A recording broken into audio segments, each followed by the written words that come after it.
حضور صلی اللہ علیہ وآلہ وسلم اپنے ہم وطن بھائیوں سے محبت کرنے کا حکم فرمائے۔ اور دوسرا یہ کہ ہم دیکھتے ہیں مسلمانوں کے اندر ہی کئی فرقے ہم دیکھتے ہیں کہ بھی کوئی سنی ہے، کوئی شیعہ ہے، کوئی وہابی ہے، کوئی اہل حدیث ہے، کوئی دیوبندی ہے، پتہ نہیں کوئی بریلی ہے، کوئی کچھ ہے، کوئی کچھ ہے، کئی مختلف فرقے ہیں۔ کئی مرتبہ ہم دیکھتے ہیں کہ ایک فرقے والے لوگ دوسرے فرقے والوں کے کہتے ہیں کہ وہ تو گمراہ ہے، وہ تو جہنم میں جائیں گا، اللہ اس کو بے عزت کرے، وہ ذلیل ہوں گے، ایسا ہوں گے، ایسا ہوں گے۔ نہیں نہیں نہیں، یہ ایمان کے کمزور اور خراب ہونے کی علامت ہے۔ جس کا ایمان اچھا ہو جائے، سچا ہو جائے، مضبوط ہو جائے، وہ دوسرے بھائیوں کے لیے ایسا نہیں سوچے گا۔ اگر ان کو یہ لگتا ہے کہ بھی دوسرے فرقے کے لوگ غلط ہیں تو ان کے لیے یہ جنت تمنا کرے گا، ان کے لیے ہدایت تمنا کرے گا۔ وہ لوگ غلط راستے پہ چلے گئے، اللہ سے دعا کرے گا ان کے لیے کہ اللہ ان کو بھی ہدایت پہ لائے۔ نبی اکرم صلی اللہ علیہ وآلہ وسلم نے ارشاد فرمایا، لا یؤمن احدکم، تم میں کا کوئی شخص اس وقت تک مومن نہیں ہوگا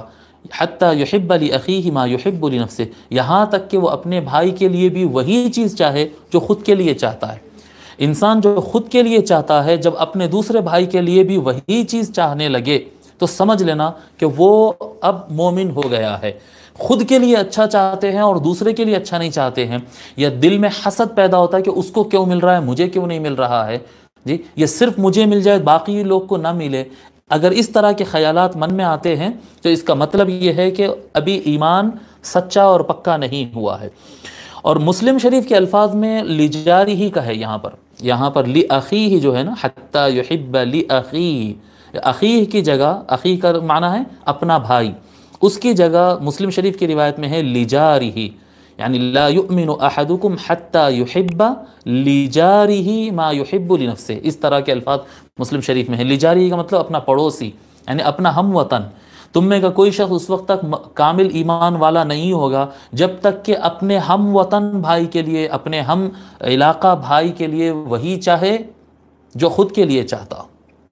جب تک وہ اپنے لیے جو چاہتا ہے اپنے بھائی کے لیے، ہم وطن بھائی کے لیے، لجاری ہی کا لفظ ہے، یعنی وہ آپ کا پڑوسی مسلمان ہو یا ہندو ہو یا کرسچن ہو، وہ جو بھی ہو، لیکن ہمارا ہم محلہ ہے، ہمارے ساتھ رہتا اٹھتا بیٹھتا ہے، ہم خود کے لیے منافع چاہتے ہیں اس کے لیے منافع چاہیں، ہم خود کے لیے آرام چاہتے ہیں ہم اس کے لیے بھی آرام چاہیں، ہم خود کے لیے جو سہولتیں چاہتے ہیں ہم اس کے لیے بھی چاہیں، ہم خود کے لیے جنت چاہتے ہیں ہم اس کے لیے چاہیں۔